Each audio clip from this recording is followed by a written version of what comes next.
By training in this 3 to 5 repetition range, I was able to improve my strength, improve my cardiovascular output, reduce soreness. I also just felt better overall. I had a lot more energy after those workouts. I got much stronger. There is tremendous value to training in those repetition ranges. Wow, this is really a powerful protocol health lab. The second tool that I've incorporated into my fitness regimen and that I believe can be of great benefit to frankly everybody is to start including low repetition, pure strength work. Now, some of you may already be doing low repetition, pure strength work. I believe that most people don't. Most people who do resistance training are using either machines or free weights or some combination of those, or perhaps are using body weight, and they tend to focus on repetition ranges from about 5 and usually more like 6 repetitions out to about 10 and perhaps 15 repetitions. Now, of course, doing resistance training in repetition ranges of 5 to 15 reps per set, provided it's done at sufficient intensity, so either to failure or close to failure, of course, in good form, is tremendously beneficial. It can help build strength.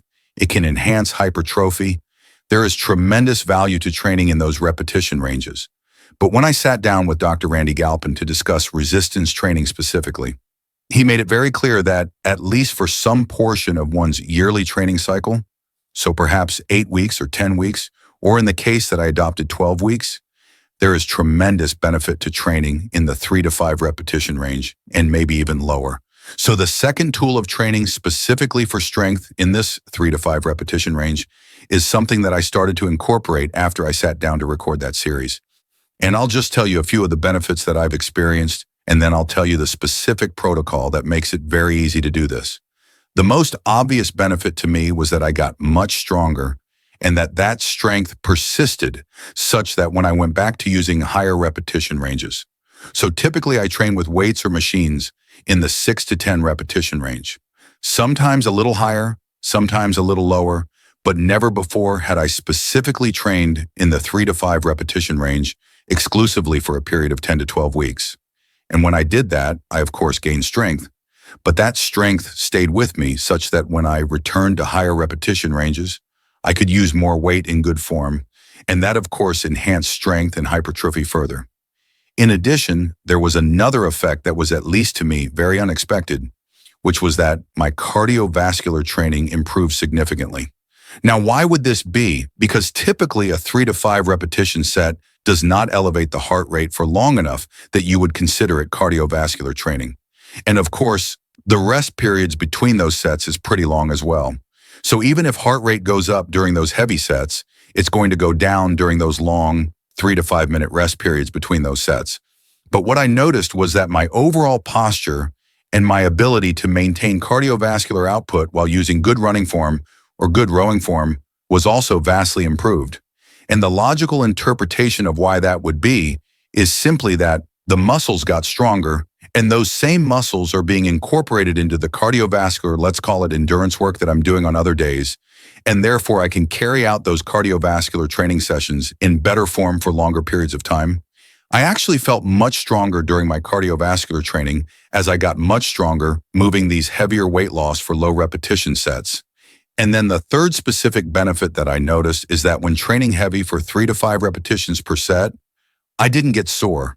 And this to me was an incredible benefit because typically when I train in the 6 repetition to 15 repetition range and I take those sets to failure or near failure, I do experience some soreness the next day. Ordinarily, that soreness isn't so intense that it prevents me from doing any of the other sorts of workouts that I do. And for those of you that have visited that foundational fitness protocol, you know that I hit each major and minor muscle group once per week directly as well as once per week indirectly. That's the overall structure of that program in order to allow sufficient recovery between those resistance training workouts to be able to make continual progress. Now, by training in this 3 to 5 repetition range that Dr. Andy Galpin suggested, I was able to improve my strength, improve my cardiovascular output, reduce soreness. I also just felt better overall. I had a lot more energy after those workouts than I typically do after my resistance training sessions when I use higher repetition ranges. They're just a number of different things that made me feel, wow, this is really a powerful protocol. And of course, moving heavier weights in the gym feels good too. It feels good to get stronger. At least there's a positive feedback loop there for me, and I think for most people.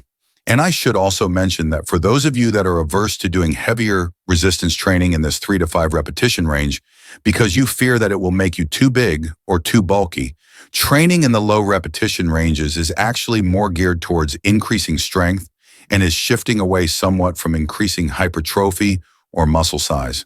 So that's a great benefit for those of you that want to be strong and also want to maintain cardiovascular fitness, but you don't want to add muscular size.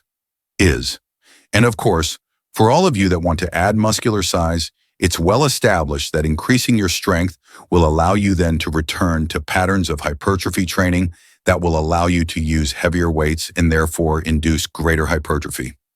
So there are so many reasons to incorporate these strength training protocols. So the way that Dr. Andy Galpin suggested one do it, and was the way that I did it, is use this 3x5 protocol. The 3x5 protocol is very straightforward. It involves doing 3 to 5 exercises per workout. Okay? So if it's a workout for legs, it's 3 to 5 exercises. If it's a workout for some upper body muscle, it's 3 to 5 exercises.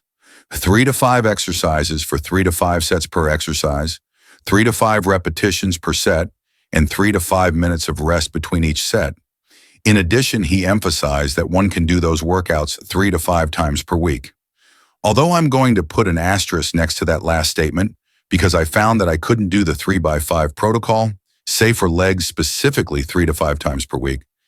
I realize that might be possible for some people, but I'm somebody who, like many of you out there, either doesn't have the time or doesn't have the recovery capacity to train my legs 3 to 5 times per week.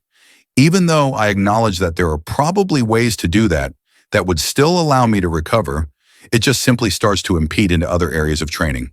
So what I did and what I'm suggesting you try is for any existing resistance training that you're doing to take a period of 8 or 10 or ideally 12 weeks and do the vast majority, if not all of that resistance training in the lower repetition range that's designed specifically to induce strength adaptations and to not pay attention to whether or not you're hitting that same muscle group 3 to 5 times per week. Rather, if you train your legs once or twice per week, to simply do all of the work for your legs in that 3 to 5 repetition range. If you train an upper body muscle or muscle groups, chest, shoulders, back, once per week or twice per week, to just stay within that 3 to 5 repetition range for those work sets, right? Warm-ups can include a few more reps, and then to adhere to this 3 to 5 exercises, 3 to 5 sets per exercise, 3 to 5 repetitions per set, and 3 to 5 minutes between sets. Now, the one exception to this that I incorporated was that for very small muscle groups, so for instance, the rear deltoids or for neck work or for calf work, to not rely purely on 3 to 5 repetitions, but maybe to work in a range of anywhere from 5 to 8 repetitions. So still fairly low repetitions, but not so low that it restricts you to 3 to 5 repetitions. The reason for that is that I think a lot of people out there find it hard to fatigue those smaller muscle groups adequately with good form when restricting oneself to those low repetitions. However, for big compound movements like presses and squats and deadlifts and glute ham raises and things of that sort, maybe even leg extensions and leg curls, which are isolation exercises, of course, to really restrict oneself to those 3 to 5 repetition ranges that take you to failure or near failure. I listed off the benefits of doing that I experienced, and I'm confident that you will also experience a lot of benefits. So, just to remind you what some of those benefits are, you get stronger, which feels great. That occurs within your weight workouts, but it also carries over to your endurance training sessions. I also noticed that when returning to higher repetitions for resistance training after 12 weeks, shifting away from 3 to 5 repetition ranges and going back to training in the 6 to 10 repetition ranges mainly, occasionally up to 12 or 15, but really mainly restricting to 6 to 10 repetitions, that you can move much heavier weights in good form and thereby induce more hypertrophy while still also continuing to gain some strength. And another benefit was, again, reduced soreness compared to when training with higher repetition ranges, and more mental freshness is, I guess, the only way to describe it when training in those lower repetition ranges. There's a certain type of mental fatigue that even if I eat properly afterwards, even if I hydrate properly, that it tends to sap a bit of my mental energy later in the day. But that the training at the 3 to 5 repetition range did just the opposite. It actually enhanced my focus and my cognition, my overall levels of physical energy, which is great because it allows you to do all the other things that we're required to do throughout the day. And by the way, it'll also allow you to get more of that zone 2 cardio.